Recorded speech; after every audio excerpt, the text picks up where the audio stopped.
Halo semuanya, para penikmat cerita misteri dan horor. Sebelum kita mulai, jangan lupa untuk subscribe, share, dan komen di channel ini. Pastikan kalian tetap terhubung, karena siapa tahu, cerita selanjutnya mungkin datang mengetuk pintu kamar kalian. Bima, mahasiswa baru di Universitas Nusa Loka, tak pernah menyangka kamar asrama barunya di bangunan bergaya monasteri tua akan membawa pengalaman tak terlupakan. Malam pertama di kamar 412, seorang teman sekamar bernama Agus muncul dengan sikap misterius dan cerita-cerita yang memikat perhatian Bima. Namun, kehadiran Agus selalu datang dengan keanehan. Tawa di malam hari, suasana dingin yang tak wajar, hingga rahasia tentang kamar itu yang tak pernah dibayangkan Bima. Setiap malam, rasa gelisah semakin menguat, dan Bima mulai menyadari ada sesuatu yang tidak seharusnya ada di sana. Tapi, siapa sebenarnya yang tinggal bersamanya di kamar itu? Inilah horor sebelum bobo. Sebagai salah satu sekolah paling bergengsi di negara itu, tak dapat dipungkiri kalau The Universitas Nusa Loka memiliki pesonanya sendiri.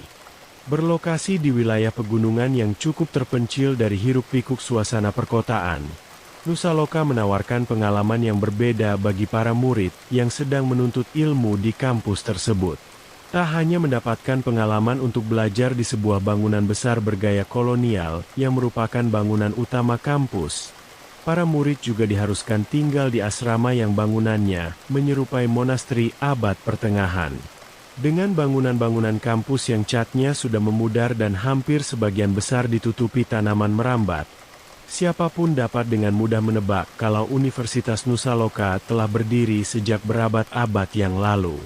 Namun, sejarah Nusa Loka bukanlah topik yang menarik bagi Bima, seorang murid baru yang berhasil masuk ke kampus tersebut dengan beasiswa. Sehingga Bima memilih untuk menyimpan brosur tentang penjelasan singkat sejarah Nusa Loka ke dalam tasnya, dan bergegas pergi ke asrama di belakang bangunan utama kampus. Bima berjalan cepat menuju ke asrama seraya mengutuk dirinya sendiri karena ceroboh, sehingga dia ketinggalan bus. Bima seharusnya tiba di kampus pukul 3 sore, sesuai instruksi dari kampus. Namun, karena dia ketinggalan bus, Bima baru tiba saat matahari terbenam. Setibanya di sana, Bima mulai mengatur napas seraya mengamati bangunan asrama yang akan menjadi rumahnya selama beberapa tahun ke depan. Berbeda dengan bangunan kampus utama yang merupakan sebuah bangunan besar bergaya kolonial, asrama itu nampak seperti monasteri abad pertengahan yang diapit oleh dua menara yang menjulang tinggi pada kedua sisinya. Sama halnya dengan bangunan utama kampus, Bima pun dapat mengetahui kalau bangunan asrama itu juga telah berusia ratusan tahun. Saat matahari terbenam di bawah cakrawala, Bima merasakan kalau atmosfer di tempat itu tiba-tiba berubah. Dengan minimnya penerangan di sana-sini, ditambah dengan suasana yang begitu senyap, asrama itu nampak seperti berhantu bagi Bima yang terbiasa tinggal di kawasan pemukiman padat penduduk. Tak ingin membuang waktu lebih lama, Bima pun menarik napas dalam-dalam dan mendorong pintu kayu ek yang berat, yang berderi tidak menyenangkan pada engselnya. Di dalam, Bima dapat melihat lorong yang remang-remang terbentang di hadapannya. Nampak tak berujung. Lampu hias besar yang menggantung di lobi tidak banyak membantu menghilangkan kesuraman yang menyelimuti tempat itu. Papan lantai kayu yang berderit di bawah kaki makin menambah suasana yang tidak nyaman, membuat Bima tidak dapat menghilangkan perasaan bahwa dia sedang melangkah ke dunia lain. Dunia di mana bayangan-bayangan nampak bergerak dengan sendirinya. Bima bergumam dalam hati bahwa tempat ini membuatnya merinding. Tapi dia juga mencoba meyakinkan dirinya bahwa setidaknya dia memiliki ruang untuk dirinya sendiri untuk saat ini. Bima memulai perjalanannya menyusuri lorong. Setiap langkahnya bergema dalam keheningan, menandakan kalau tidak ada satu orang pun di tempat itu selain dirinya. Bima tahu kalau saat ini semua orang pasti sedang berkumpul di gedung utama kampus, bersiap untuk makan malam. Tapi Bima sama sekali tak memperkirakan kalau suasana terasa begitu menyeramkan saat dia berada sendirian di tempat itu. Dinding-dinding asrama dipenuhi dengan potret-potret tua yang sudah pudar dari pria dan wanita yang nampak tegas. Yang mana hal itu malah membuat Bima merasa kalau mata mereka mengikutinya saat dia berjalan. Bima akhirnya sampai di ujung lorong dan berdiri di depan kamarnya. Nomor di pintu, 412, hampir tidak terlihat di balik lapisan debu yang cukup tebal. Bima lantas mengeluarkan sebuah kunci dari dalam sakunya, lalu memasukkan kunci itu pada kenop di pintu, dan memutarnya dengan bunyi klik yang keras. Pintu berayun terbuka dan menyingkap sebuah ruangan yang dingin dan gelap. Satu-satunya perabotan di dalamnya adalah dua tempat tidur tunggal yang saling berhadapan pada kedua sisi ruangan, dua meja, dan dua lemari pakaian tua yang melengkapi tempat tidur tersebut. Bima telah diinformasikan kalau setiap kamar dihuni oleh dua murid, tapi dia tidak mendapat pemberitahuan mengenai siapa yang akan menjadi teman sekamarnya. Tapi Bima juga tak ingin tahu tentang hal itu, dan Bima malah berharap kalau dia tidak memiliki teman sekamar, agar dia bisa menggunakan kamar itu lebih leluasa. Bima kemudian memencet tombol lampu, tapi bola lampu hanya berkedip-kedip lemah sebelum ruangan itu kembali gelap. Sambil menghela napas, Bima mencoba menyalakan lampu beberapa kali, hingga akhirnya lampu menyala, dan Bima pun mulai mengemasi barang-barangnya. Dia meletakkan semua pakaiannya di lemari pakaian, yang mengerang karena beratnya, dan menata buku-buku dan barang-barang pribadinya di atas meja.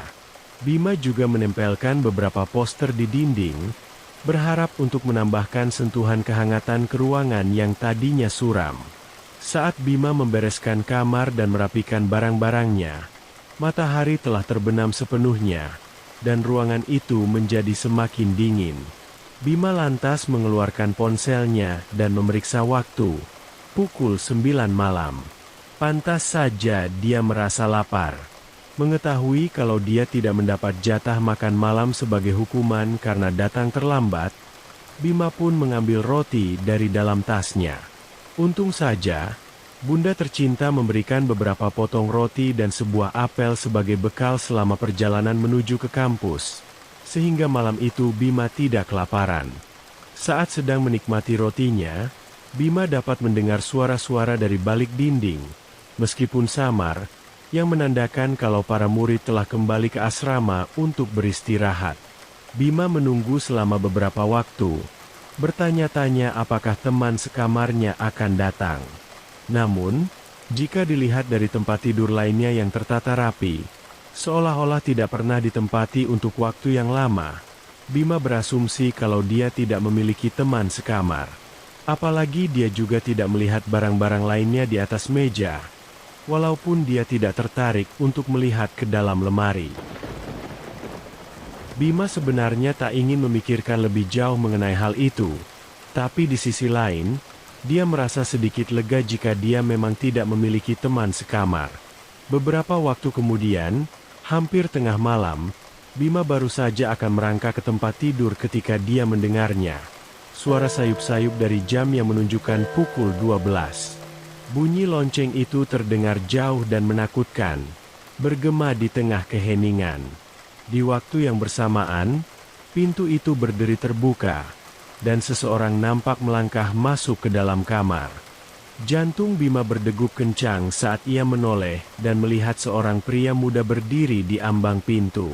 Pemuda itu tinggi dan kurus, dengan kulit pucat dan mata yang gelap dan tajam. Dia mengenakan hoodie hitam dan celana jeans, nampak normal, tapi entah kenapa, kehadirannya seolah-olah menyatu dengan bayangan. Pemuda asing itu memperkenalkan dirinya sebagai Agus, dan mengatakan bahwa Bima pasti teman sekamarnya yang baru. Bima mengonfirmasi hal itu, mengatakan bahwa dia sudah menduganya, lalu menyebutkan namanya sendiri, dan menambahkan bahwa dia senang bertemu dengan Agus. Dengan tersenyum Agus pun membalas, menyatakan penyesalannya karena datang sangat terlambat. Agus kemudian menutup pintu di belakangnya dan bergerak dengan keanggunan yang nyaris seperti hantu.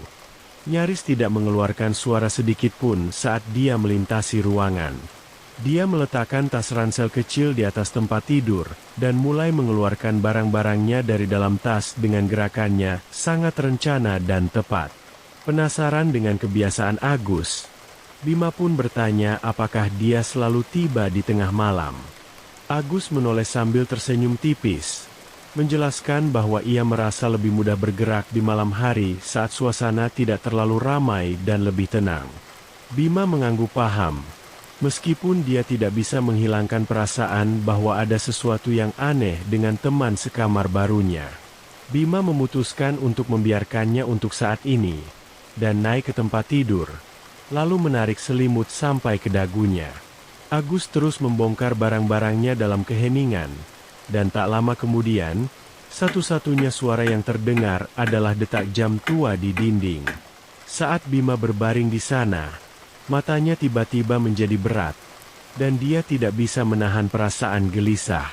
Siapakah teman sekamar yang misterius ini? Dan mengapa dia tiba-tiba muncul di tengah malam?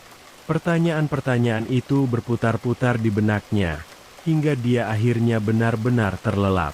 Namun, Bima sepertinya tidak mengetahui kalau ini hanyalah awal dari sebuah misteri yang akan terungkap dengan cara yang paling mengerikan. Kamar asrama bermandikan cahaya lembut sinar bulan yang masuk melalui jendela.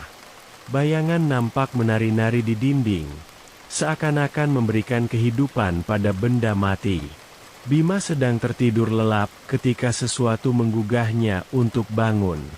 Grogi dan bingung, dia menyipitkan mata dalam kegelapan, mencoba mencari tahu apa yang mengganggunya. Saat matanya telah menyesuaikan diri dengan cahaya yang redup, Bima melihat Agus duduk di tempat tidurnya, dengan tenang mengunyah coklat dari sebuah kotak. Pemandangan itu, entah kenapa, nampak aneh dan mengganggu bagi Bima karena sosok Agus sebagian tersembunyi oleh bayangan, dan ruangan itu terasa lebih dingin dari yang seharusnya. Bima menggigil dan menarik selimutnya lebih erat di sekelilingnya, dan di waktu yang bersamaan, Bima merasakan jantungnya berdegup lebih kencang. Ketegangan di udara terasa kental, tetapi Bima memutuskan untuk memecah keheningan. Dia bertanya apakah Agus tidak bisa tidur. Dan Agus menjawab bahwa dia merasa lebih mudah terjaga di malam hari. Ada sesuatu dalam cara Agus berbicara yang membuat Bima tidak nyaman, tapi dia tidak bisa menebak apa itu. Agus kemudian bangkit dari tempat tidurnya untuk menghampiri Bima dan menawarkan beberapa coklat kepada Bima. Tawaran itu nampak tidak pada tempatnya di tengah keheningan malam, tapi Bima memilih untuk menerimanya, berharap dapat meredakan suasana yang aneh dan canggung. Bima mengambil sepotong coklat, lalu duduk bersandar pada dinding di belakangnya sambil mengawasi teman sekamarnya yang misterius, yang berjalan kembali ke tempat tidurnya. Saat Bima memakan coklat itu, dia tak menyangka kalau coklat itu sangat manis, bahkan terlalu manis untuknya. Tapi Bima tetap memaksakan diri untuk menikmatinya.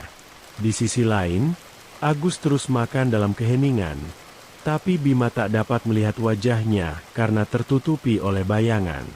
Namun, cara Agus bergerak, dengan sangat hati-hati dan tanpa suara, dan juga kehadirannya yang seolah-olah selalu tersembunyi dalam bayangan, membuat Bima seketika menjadi merinding. Tak hanya itu, ruangan itu juga terasa semakin dingin setiap menitnya, dan Bima, entah kenapa, tidak bisa menghilangkan perasaan bahwa ada sesuatu yang sangat salah sejak kedatangan Agus. Bima pun mencoba meredakan kecanggungan dengan mengajak Agus mengobrol, dan bertanya tentang subjek dan minat favoritnya. Tapi jawaban Agus tidak jelas dan mengelak. Seakan-akan dia tidak ingin membahas hal itu, dan malah mengemukakan ketertarikannya pada sejarah, terutama aspek-aspek yang lebih kelam dan dalam mengenai hal itu. Agus nampak senang berbicara tentang kutukan kuno dan tragedi yang sudah lama terlupakan. Bahkan saking senangnya membicarakan tentang hal itu, Bima dapat melihat kalau matanya berkilauan di bawah sinar bulan. Melihat hal itu, Keingintahuan Bima seketika menjadi tergelitik. Namun, semakin lama Bima mendengarkan penjelasan Agus mengenai kisah-kisah tragis itu, ia malah merasa semakin gelisah. Bima menyadari adanya intensitas yang aneh dalam suara Agus, seolah-olah dia berbicara berdasarkan pengalaman pribadi dan bukan berdasarkan kepentingan akademis. Kisah-kisah yang diceritakannya, entah kenapa, dipenuhi dengan detail yang nampak terlalu jelas untuk menjadi catatan sejarah semata. Mencoba mencairkan suasana, Bima membuat lelucon tentang Agus sebagai burung hantu. Agus menanggapinya dengan senyuman yang tidak sampai ke matanya, dan membalas bahwa malam adalah saat dia merasa paling hidup. Ada sedikit kesan gelap dan tidak menyenangkan dalam kata-katanya, tapi Bima tidak tahu apa itu. Beberapa waktu kemudian, percakapan mereka terasa membuai. Namun, saat Bima memperhatikan Agus dari tempat tidurnya, pikirannya seketika dipenuhi dengan berbagai pertanyaan. Siapakah teman sekamarnya yang misterius ini, dan mengapa dia nampak begitu berbeda? Seiring berjalannya waktu, ruangan semakin dingin, dan Bima merasakan hawa dingin yang seakan-akan merembes ke dalam tulang-tulangnya. Agus akhirnya menghabiskan coklatnya, lalu berbaring di tempat tidurnya dan mulai terlelap. Tapi di sisi lain, Bima malah tidak bisa tidur kembali. Dia hanya berbaring di sana, menatap langit-langit, mendengarkan detak jam tua yang terus berdetak di dinding. Pikirannya dipenuhi dengan berbagai macam pikiran dan ketakutan, yang masing-masing lebih meresahkan daripada yang sebelumnya. Berjam-jam berlalu, dan ruangan itu tetap diselimuti kegelapan. Cahaya bulan memudar, dan cahaya fajar mulai merayap masuk melalui jendela. Bima akhirnya tertidur lelap.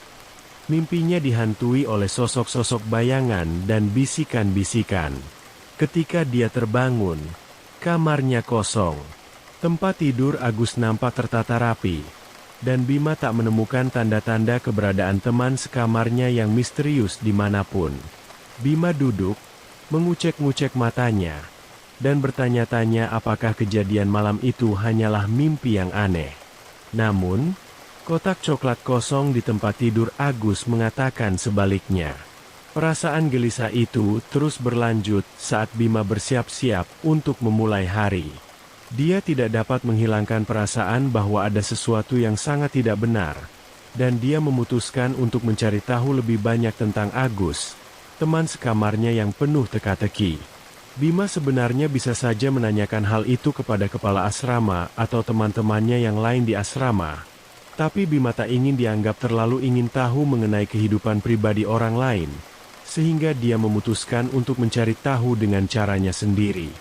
Pada jam istirahat, Bima berkeliling kampus, berharap dapat menemukan keberadaan Agus di suatu tempat.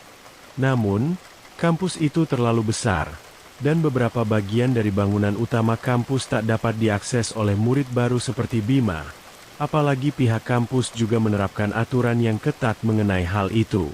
Sebagai murid yang berhasil masuk ke Nusaloka dengan beasiswa, Bima sebisa mungkin berusaha menghindari masalah, karena dia tidak ingin dikeluarkan dari kampus tersebut, dan membuat orang tuanya kecewa. Bima berharap dapat bertemu dengan Agus pada jam makan, karena semua murid akan berkumpul di aula makan yang sama. Tapi Bima sepertinya harus menelan kekecewaan, karena dia juga tidak menemukan Agus di aula makan saat makan siang, begitu juga saat makan malam. Menjelang tengah malam, saat Bima hendak tidur, dia dikejutkan dengan pintu yang berderi terbuka, dan Agus melangkah masuk ke dalam ruangan. Agus sepertinya menyadari kalau Bima terkejut dengan kedatangannya, karena dia lantas meminta maaf. Bima tidak mempermasalahkan hal itu, tapi dia bertanya-tanya kenapa Agus pulang sangat terlambat padahal asrama mereka menerapkan aturan yang ketat mengenai jam malam. Dengan langkah yang anggun dan tak bersuara, Agus berjalan menuju ke tempat tidurnya seraya menjelaskan kalau dia harus mengikuti kelas tambahan hingga larut malam karena tahun lalu nilai-nilai akademisnya sangat anjlok. Mendengar hal itu, kecurigaan Bima sedikit berkurang. Walaupun alasan itu tak sepenuhnya dapat menjelaskan ketidakhadiran Agus saat jam makan. Mungkin terlalu lelah karena hari itu merupakan hari pertama sekolah. Bima tanpa sadar menarik selimutnya, lalu jatuh tertidur beberapa menit kemudian, tak menyadari kalau Agus telah berdiri di samping tempat tidurnya, dan memandangnya dengan tatapan hampa. Seiring berjalannya waktu, Bima dan Agus mulai semakin dekat. Meskipun Bima tidak pernah bertemu Agus saat jam makan, tapi Bima beberapa kali melihat Agus di kampus. Bima berpikir kalau Agus adalah seniornya, karena dia sepertinya mempunyai akses ke beberapa tempat yang tidak dapat dijangkau oleh para murid baru. Selain itu, Agus juga beberapa kali tiba di asrama lebih awal, sehingga mereka memiliki lebih banyak waktu untuk mengobrol. Bima mengakui kalau Agus adalah teman mengobrol yang cukup menyenangkan, walau pada awalnya dia sering bersikap aneh. Dalam hari-hari berikutnya, percakapan mereka semakin dalam. Mereka beralih dari basa-basi ke cerita yang lebih pribadi dan mulai berbagi pengalaman. Agus tetap misterius dan sering menghindari pertanyaan langsung tentang masa lalunya. Tapi Bima tetap merasakan adanya ikatan yang terbentuk di antara mereka berdua. Mereka kemudian mengembangkan sebuah rutinitas. Setiap malam, setelah kampus mulai sepi, mereka akan menyelinap keluar asrama dan menjelajahi kota kecil yang berada cukup dekat dengan kampus mereka. Bima awalnya menolak ajakan Agus untuk menyelinap keluar, karena dia takut ketahuan oleh pihak kampus dan dikeluarkan. Namun, Agus meyakinkan Bima kalau mereka tidak akan ketahuan, karena dia mengetahui jalan-jalan rahasia yang tidak diketahui oleh para pengurus asrama. Di hari pertama mereka menyelinap keluar dan pergi ke kota, Bima merasa sangat khawatir, sehingga dia berulang kali meminta Agus untuk segera pulang. Namun, lama-kelamaan, ada sensasi tersendiri dalam petualangan-petualangan mereka pada malam hari. Perpaduan antara rasa ingin tahu dan kegembiraan yang membuat Bima tetap tertarik. Agus sepertinya mengetahui semua sudut tersembunyi dan tempat-tempat yang terlupakan di kota kecil itu, membawa Bima ke tempat-tempat yang tidak akan pernah ia temukan sendiri. Pada suatu malam, Bima dan Agus menemukan diri mereka berada di sebuah taman tua yang terbengkalai. Ayunannya berderi tertiup angin, dan udaranya kental dengan aroma tanah yang lembab dan dedaunan yang membusuk. Mereka duduk di bangku, berbagi sekantong coklat yang dibawa oleh Agus. Suasana di sekitar mereka nampak menakutkan, tapi ada juga sesuatu yang menenangkan dalam keheningan yang mengelilingi mereka. Sambil mengobrol, Agus berbagi cerita tentang sejarah taman itu, merajut kisah-kisah tentang anak-anak yang hilang dan membisikkan rahasia-rahasia kelam di masa lalu. Bima merasakan bulu kuduknya merinding saat Agus menceritakan hal itu, tapi ia juga menanggapinya dengan antusias untuk menghargai kemampuan Agus dalam bercerita. Pada malam berikutnya, penjelajahan mereka membawa mereka lebih jauh ke pinggir kota. Agus membawa Bima ke sebuah rumah tua yang bobrok di pinggiran kota. Rumah itu masih berdiri dengan kokoh, meskipun jendelanya pecah dan dindingnya yang lapuk dipenuhi coretan. Agus nampak sangat familiar dengan tempat itu, membimbing Bima melewati ruangan-ruangan yang gelap dengan mudah. Ada sesuatu tentang rumah itu yang terasa terhubung dengan Agus, tapi Bima tidak bisa mengetahui apa itu. Bima tadinya ingin menanyakan hal itu kepada Agus secara langsung. Namun, Agus sepertinya enggan menceritakan tentang kisah masa lalu rumah tua itu kepadanya. Dan Bima juga tak ingin Agus merasa tidak nyaman dengan pertanyaan tersebut. Di malam-malam berikutnya, petualangan mereka berlanjut, selalu di bawah naungan kegelapan. Mereka mengunjungi sebuah pabrik yang terbengkalai, pemakaman yang terlupakan, dan bahkan perpustakaan tua yang sepertinya tak tersentuh waktu. Setiap tempat menyimpan misterinya sendiri, dan pengetahuan Agus tentang tempat-tempat itu hanya memperdalam rasa ingin tahu Bima tentang teman sekamarnya yang penuh teka-teki. Namun, pada malam berikutnya, semuanya berubah. Agus menyarankan agar mereka mengunjungi sebuah jembatan tua di pinggir kota. Jembatan itu dikabarkan berhantu, karena jembatan itu merupakan tempat di mana orang-orang yang memilih untuk pergi meninggalkan dunia ini, daripada menghadapi masalah-masalah pelik dalam kehidupan mereka. Saat mereka berjalan di sepanjang jembatan, Agus menjadi sangat pendiam. Dia nampak melamun, sikapnya yang biasanya ceria, tiba-tiba digantikan oleh suasana hati yang muram. Agus tak banyak bicara saat mereka berada di jembatan itu, dan sesekali melongo ke sungai berarus deras di bawah jembatan. Bima menyadari kalau wajah Agus seketika menjadi sangat pucat saat dia melihat ke bawah jembatan, dan berpikir kalau Agus mungkin saja memiliki fobia pada ketinggian. Bima yang tak ingin Agus merasa tidak nyaman, lantas mengajak Agus untuk pulang dan mengakhiri petualangan mereka untuk malam itu. Setibanya di asrama, Bima dikejutkan oleh pengurus asrama, Mas Anis, yang sedang melakukan patroli malam. Mas Anis langsung menegur Bima dan mengurangi poinnya, karena dia telah melanggar peraturan dengan menyelinap keluar. Bima pun tak dapat berkelit dari kesalahannya, dan memilih untuk tidak membantah perintah Mas Anis yang menyuruhnya untuk segera pergi ke kamarnya. Dengan perasaan jengkel karena Agus, entah kenapa, tidak berada di sisinya saat Mas Anis memergoki mereka, Bima pun berjalan cepat menuju ke kamarnya. Saat Bima masuk ke kamarnya, dia menemukan tempat tidur Agus masih tertata rapi, dan dia tidak menemukan keberadaan Agus di sana. Bima memilih untuk tidak terlalu memikirkan hal itu karena dia sudah terlalu lelah, dan memutuskan untuk segera pergi tidur. Keesokan paginya, Bima bangun lebih awal dari alarm ponselnya. Kamar asrama bermandikan cahaya hangat matahari terbit. Cahaya tersebut masuk melalui tirai, memancarkan warna keemasan yang lembut ke seluruh ruangan. Bima bergerak dari tidurnya, merasakan kehangatan lembut di wajahnya. Dia meregangkan tubuh dan menguap, siap untuk memulai hari. Saat Bima melihat ke sisi kamar lainnya, dia menemukan kalau tempat tidur Agus masih tertata rapi seperti tadi malam, yang menandakan kalau Agus belum kembali ke asrama sejak tadi malam. Bima hanya mengangkat bahunya, tak ingin terlalu memikirkan tentang kawan sekamarnya ini, karena Agus memang selalu datang dan pergi sesuka hatinya. Bima pun menjalani hari seperti biasa, pergi ke kampus, bersosialisasi dengan teman-temannya, lalu pulang ke asrama untuk beristirahat. Biasanya Agus akan muncul menjelang tengah malam, tapi malam itu dia tidak datang, sehingga Bima pun menghabiskan malam dengan membaca buku di kamarnya sampai dia tertidur. Pada hari-hari berikutnya, sementara Bima menjalani rutinitasnya seperti biasa, Agus tak kunjung pulang ke asrama, sehingga Bima, yang tadinya merasa kesal, berubah menjadi khawatir pada Agus. Bima kemudian berinisiatif memeriksa lemari pakaian dan meja di sisi tempat tidur Agus, dan betapa terkejutnya Bima saat semua barang milik Agus telah menghilang.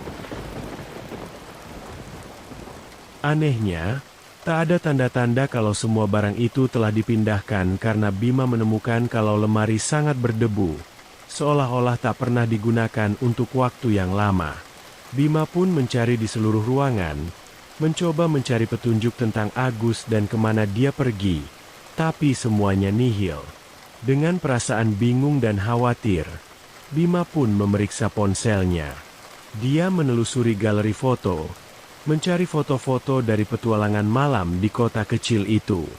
Namun, betapa terkejutnya Bima saat dia menemukan kalau semua foto yang menampilkan Agus telah lenyap. Hanya Bima yang tersisa dalam foto-foto itu, berdiri sendirian di tempat-tempat yang pernah mereka kunjungi bersama. Melihat hal itu, Bima seketika merasakan hawa dingin menjalar di tulang punggungnya. Bima kemudian duduk di tempat tidurnya, menatap sisi ruangan yang kosong, tempat Agus pernah berada untuk beberapa waktu. Kejadian-kejadian selama beberapa hari terakhir terulang kembali di benaknya. Namun, Setiap momen kini diwarnai dengan rasa tidak nyaman, dan diliputi dengan banyak pertanyaan yang bermunculan di dalam benaknya. Siapakah Agus sebenarnya? Mengapa dia menghilang begitu tiba-tiba, tanpa meninggalkan jejak? Hubungan dengan masa lalu Agus, tempat-tempat yang pernah mereka kunjungi, dan kisah-kisah yang pernah mereka bagi, kini nampak seperti potongan-potongan teka-teki yang tidak dapat dipecahkan oleh Bima. Misteri itu semakin dalam, dan Bima tahu bahwa dia tidak bisa membiarkannya begitu saja. Dia harus mencari tahu kebenaran tentang teman sekamarnya yang menghilang, meskipun itu berarti mengungkap rahasia yang mungkin tidak siap dia hadapi. Hari-hari berlalu, dan Bima terus merenungkan hilangnya Agus. Dia mencoba berbagi cerita tentang Agus dengan beberapa teman dekatnya, yang sebagian besar mendengarkan dengan kagum dan tidak percaya, sementara yang lainnya nampak tidak peduli.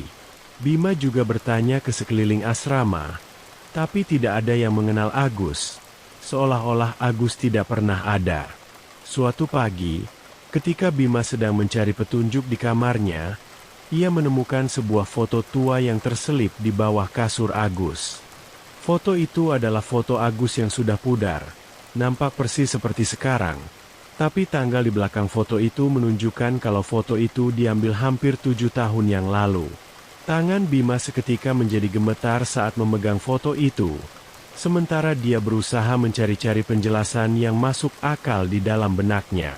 Namun, seberapa keras Bima berpikir untuk menemukan penjelasan paling logis mengenai hal itu, akal sehatnya bersikeras menegaskan kalau semua itu mustahil.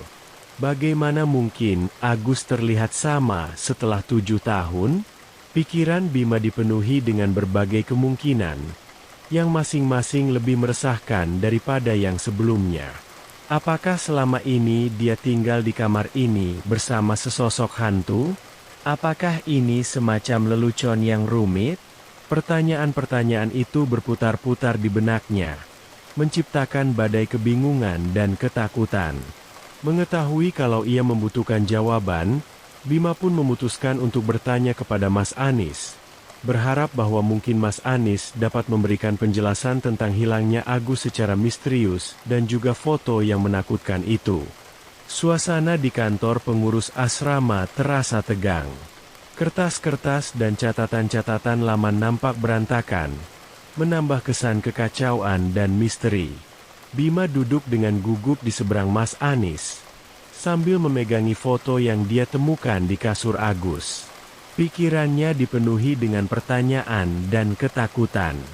Bima berhasil menyuarakan kekhawatirannya, menjelaskan bahwa dia perlu bertanya tentang teman sekamarnya, Agus, yang menghilang seminggu yang lalu. Bima pun mulai menjelaskan situasinya, merinci pertemuannya dengan Agus dan kejadian-kejadian aneh yang ia alami. Mas Anis mendengarkan dengan seksama, tapi raut wajahnya menunjukkan keprihatinan. Mas Anis kemudian meminta untuk melihat foto tersebut. Ketika Bima menyerahkan foto itu, ekspresi Mas Anis berubah menjadi terkejut. Mas Anis membenarkan bahwa Agus memang pernah menjadi siswa di kampus tersebut, sekitar 7 tahun yang lalu. Namun, Agus telah meninggal dalam sebuah kecelakaan tragis. Pengungkapan itu menghantam Bima seperti sebuah batu bata. Bima sontak saja menjadi syok dan terguncang saat mengetahui kalau teman sekamarnya, orang yang selama ini ia ajak bicara dan berbagi coklat, telah meninggal 7 tahun yang lalu. Jika Agus sudah mati, lalu dengan siapa dia tinggal selama beberapa hari terakhir? Lalu, mengapa Agus kembali setelah sekian lama?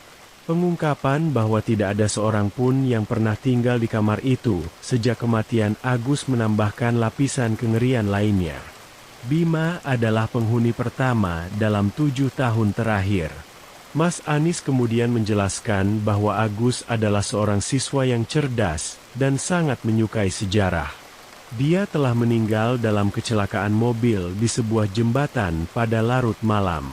Mas Anis juga menjelaskan tentang kecintaan Agus pada coklat yang cukup terkenal di antara teman-temannya. Agus sering membagi-bagikan coklat kepada teman-temannya, dan juga kepada Mas Anis. Melihat bagaimana reaksi Mas Anis saat menceritakan tentang Agus, Bima dapat mengetahui kalau Agus adalah pemuda yang baik hati dan memiliki banyak teman. Bima pun menjadi bertanya-tanya mengenai alasan Agus, atau tepatnya arwah Agus, yang tiba-tiba muncul 7 tahun setelah kematiannya. Mas Anis hanya mengangkat bahunya, tidak memiliki jawaban. Namun, Mas Anis berpendapat bahwa mungkin Agus memiliki urusan yang belum selesai, atau ingin merasakan kehidupan yang hilang untuk terakhir kalinya. Penjelasan tersebut tidak memberikan kenyamanan, tetapi itu adalah satu-satunya teori yang masuk akal. Setelah meninggalkan kantor Mas Anis, Bima merasakan campuran rasa takut dan penasaran. Misteri kembalinya Agus masih jauh dari terpecahkan, tapi setidaknya dia memiliki beberapa petunjuk untuk memulai penyelidikannya. Bima memahami sekarang bahwa kehadiran Agus pasti memiliki tujuan tertentu, meskipun itu adalah hantu. Saat Bima berjalan kembali ke kamarnya, foto itu masih ada di tangannya. Sebuah pengingat yang menghantui akan teman sekamarnya yang misterius yang telah kembali dari alam baka. Kehangatan matahari pagi tidak banyak membantu menghilangkan rasa dingin yang menusuk tulangnya. Dia tahu bahwa pengalaman itu akan selalu membekas dalam ingatannya. Sebuah cerita yang akan dibawanya seumur hidupnya. Setibanya di kamar asrama, Bima melihat sekelilingnya. Ruangan itu nampak lebih mencekam dari sebelumnya saat Bima masuk. Tempat tidur yang kosong, bungkus coklat yang berserakan, dan foto tua itu menjadi pengingat akan kejadian aneh dan meresahkan selama beberapa hari terakhir. Namun, terlepas dari rasa takut dan kebingungan, Bima merasakan hubungan yang aneh dengan Agus, sebuah rasa pengertian yang melampaui batas-batas hidup dan mati. Bima duduk di tempat tidurnya, dengan foto Agus di tangannya, dan bertanya-tanya tentang misteri kehidupan dan akhirat. Dia tahu bahwa jawabannya mungkin tidak akan pernah sepenuhnya jelas. Tapi dia telah menyaksikan sesuatu yang luar biasa, sesuatu yang sulit dijelaskan. Bima memutuskan untuk mencari tahu lebih banyak tentang kehidupan dan kematian Agus. Mungkin jika dia dapat memahami alasan Agus kembali, dia dapat menemukan cara untuk membantu jiwanya yang gelisah. Perasaan terdesak sangat terasa, dan Bima tahu bahwa dia sedang dalam perjalanan yang penuh dengan lebih banyak pertanyaan dan, semoga saja, beberapa jawaban. Petualangan baru saja dimulai, dan Bima bisa merasakan ketegangan yang semakin meningkat. Dia bertekad untuk mengungkap kebenaran, tidak peduli betapa menakutkannya hal itu. Bima memulai penyelidikannya dengan mengunjungi tempat-tempat yang pernah ia kunjungi dalam petualangan malam bersama Agus, sambil mengingat kembali bagaimana ekspresi wajah Agus saat mengunjungi tempat-tempat tersebut. Taman tua terbengkalai dan perpustakaan tua yang tak tersentuh waktu sepertinya menyimpan kenangan yang menyenangkan bagi Agus. Karena Bima dapat mengingat dengan jelas kalau wajah Agus nampak begitu berseri-seri saat mereka mengobrol di tempat itu. Di perpustakaan itu, Bima juga menemukan sebuah artikel yang menjelaskan secara detail tentang kecelakaan di sebuah jembatan 7 tahun yang lalu. Kecelakaan tersebut menewaskan seorang pemuda bernama Agus Purwanto, yang diduga berada di bawah pengaruh alkohol saat mengendarai mobilnya, hingga dia kehilangan kendali dan menabrak pembatas jembatan. Mobil Agus terjun ke sungai di bawah jembatan, dan Agus dinyatakan tewas karena tenggelam. Dalam artikel itu, Agus digambarkan sebagai pemuda yang bermasalah, yang mana hal itu sangat bertentangan dengan Mas Anis yang mengatakan kalau Agus adalah pemuda yang cerdas dan baik hati. Bima kemudian pergi ke pabrik terbengkalai dan pemakaman tua, tapi tak menemukan petunjuk apapun mengenai Agus di sana. Saat Bima tiba di rumah bobrok di pinggiran kota, matahari mulai terbenam di ufuk barat, menampilkan langit berwarna jingga yang menambah kesan suram pada rumah tua itu. Bima menghela napas, mengumpulkan segenap keberaniannya untuk masuk rumah itu demi mencari petunjuk mengenai Agus. Saat Bima memasuki rumah itu bersama Agus beberapa waktu yang lalu, dia tak dapat menghilangkan perasaan kalau Agus memiliki semacam hubungan dengan rumah itu. Ketika Bima mengetahui kalau Agus telah meninggal dunia bertahun-tahun yang lalu, Bima pun berpikir kalau Agus mungkin pernah tinggal di sana, atau Agus pernah mengalami hal buruk di rumah itu. Bima menyalakan lampu senter pada ponselnya, dan mulai menyusuri lorong-lorong gelap dan pengap di rumah tua itu. Saat menyusuri tempat itu bersama Agus, Bima terlalu fokus pada Agus yang berjalan di depannya, sehingga dia tak menyadari kalau terdapat banyak sekali pajangan dan foto-foto lama di rumah tua itu. Ketika dia memasuki rumah itu sendirian, Bima menggunakan lebih banyak waktunya untuk mengamati benda-benda tersebut. Tapi dari sekian banyak foto yang ada di sana, Bima tak menemukan foto Agus. Bima lantas pergi ke lantai atas, memeriksa kamar-kamar di sana satu persatu. Saat Bima masuk ke kamar di ujung lorong, dia dikejutkan dengan kehadiran Agus yang duduk di sebuah kursi di dekat jendela. Bima seketika merasa bulu kuduknya merinding, karena saat ini dia telah mengetahui kalau Agus bukan lagi seorang manusia. Namun, alih-alih melarikan diri, Bima malah melangkah mendekati Agus, mengabaikan udara dingin dan berat di sekitarnya. Agus sama sekali tak menoleh ke arahnya saat Bima datang menghampirinya.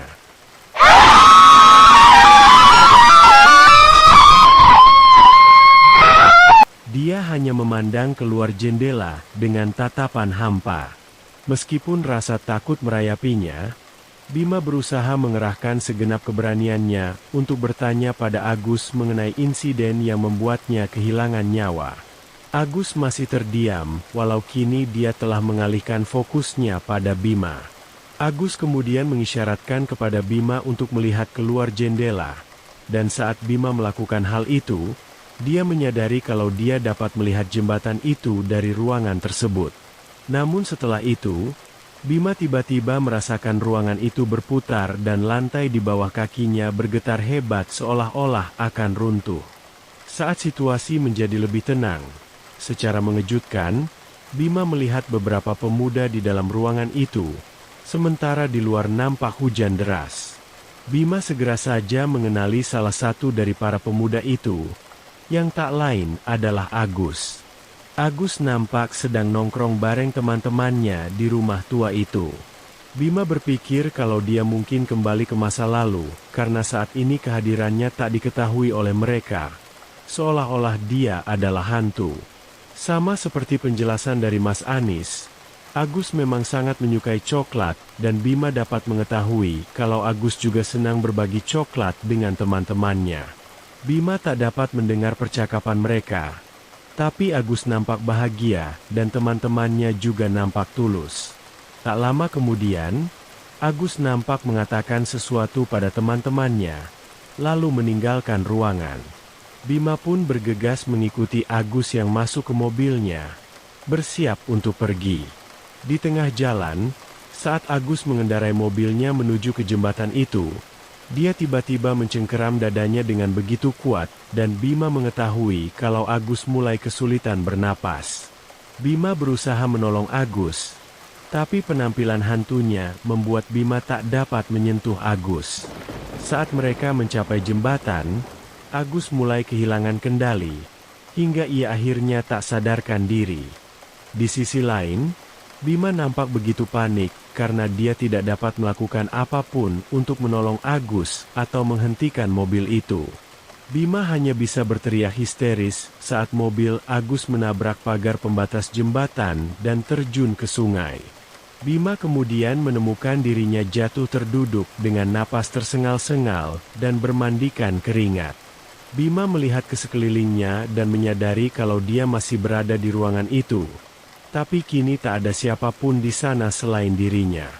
Bima berasumsi kalau dia mungkin baru saja mendapat penglihatan masa lalu tentang kecelakaan yang dialami oleh Agus, yang mana hal itu sangat bertentangan dengan penjelasan yang tertera di artikel tersebut.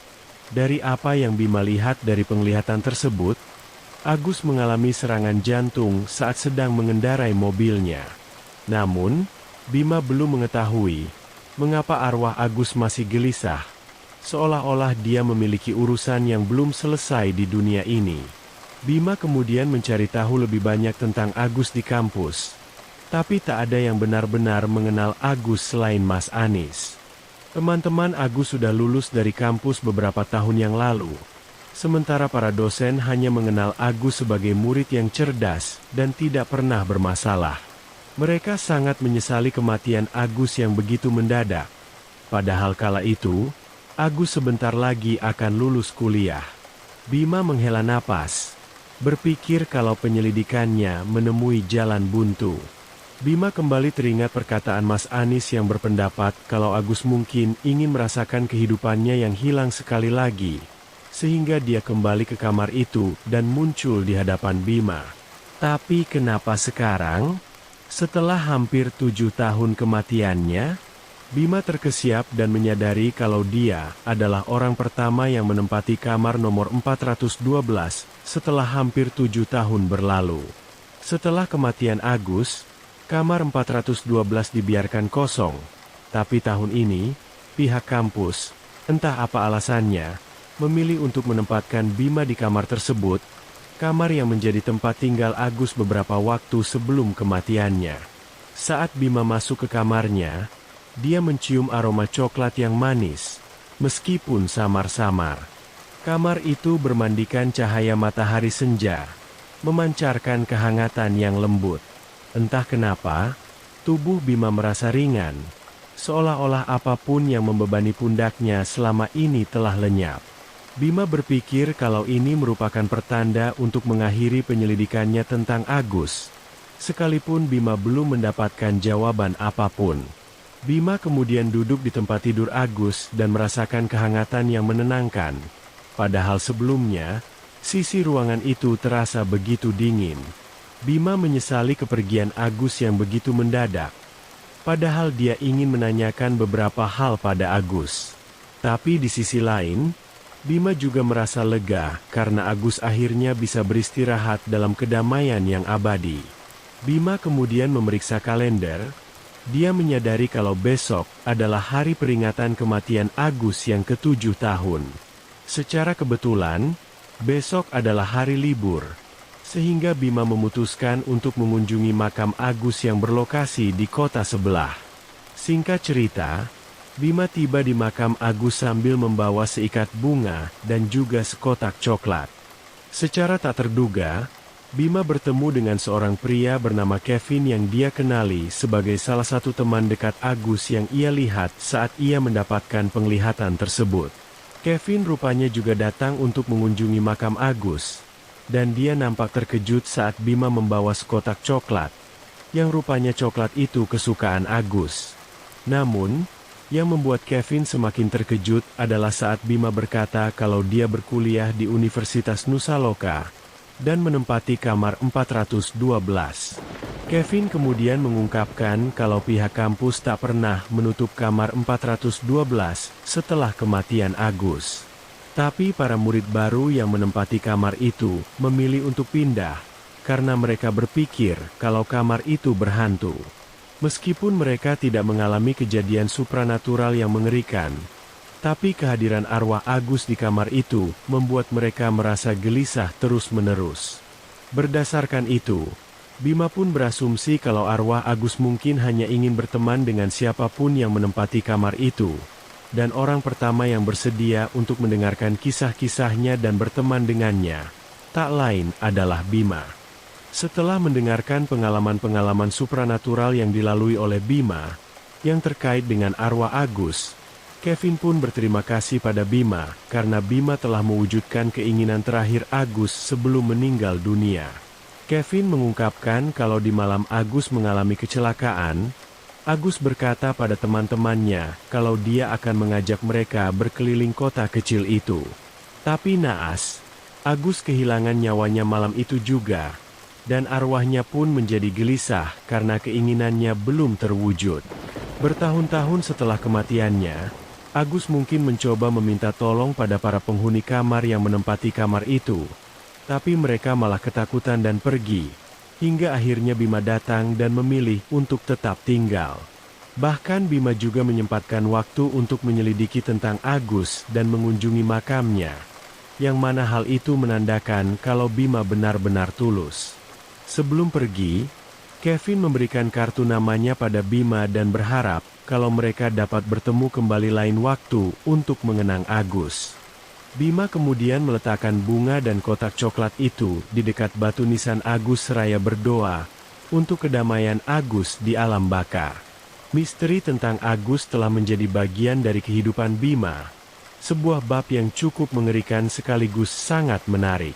Rasa terdesak yang telah mendorong Bima untuk mengungkap kebenaran, telah berganti dengan penerimaan yang tenang. Bima tahu bahwa beberapa misteri memang ditakdirkan untuk tetap tidak terpecahkan. Namun, pengalaman itu telah mengubah Bima, memperdalam pemahamannya tentang hal yang tidak diketahui dan tidak terlihat. Bima kemudian mengeluarkan ponselnya dan melihat-lihat kembali foto-foto yang dia ambil saat melakukan petualangan malam bersama Agus. Bima tersenyum saat melihat foto-foto itu. Pada akhirnya, foto-foto itu tetap menjadi pengingat yang menghantui tentang teman sekamarnya yang penuh teka-teki. Foto-foto itu, sedikit banyak, melambangkan hubungan singkat antara dua dunia. Sebuah momen ketika masa lalu dan masa kini saling terkait. Pertemuan mereka singkat, tapi Bima akan selalu mengenang Agus sepanjang hidupnya.